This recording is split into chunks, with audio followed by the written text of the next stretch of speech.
আসসালামু আলাইকুম এলাকাবাসী, আপনারা বেগুনের আসসালামু আলাইকুম।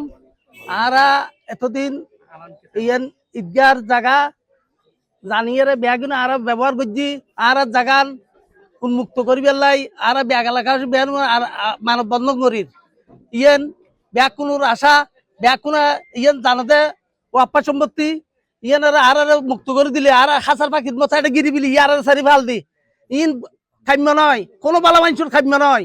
ব্যাকুন মরিব খবরস্থান হইতে ঈদগাহ মসজিদ দিন ব্যাকিন ওয়াপ্পা সম্পত্তি যা আছে ব্যাকিন উন্মুক্ত করা হোক এলাকাবাসীর দাবি।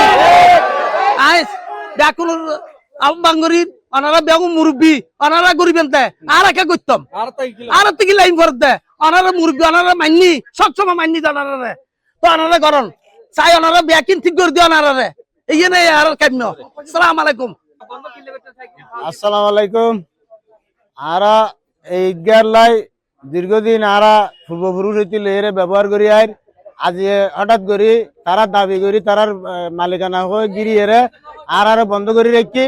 এখন আরা ইয়েন লাই জোরে আবেদন জানাই যে আর ইয়েন কি করি দক পরিষ্কার করি উচ্ছেদ করি দক। মানুষ মারা যাইলে আরা বাঁশ গাছ কাটি না পারির মানুষের কবর দিন না পারির বিভিন্ন সমস্যার কারণে আর আজ মানববন্ধন করছে। আশা করি ইয়েন আইনগত ভাবে ইয়েনের উদ্ধার করি এরা শেষ করি যখন আর চাই আশা প্রত্যাশা করি।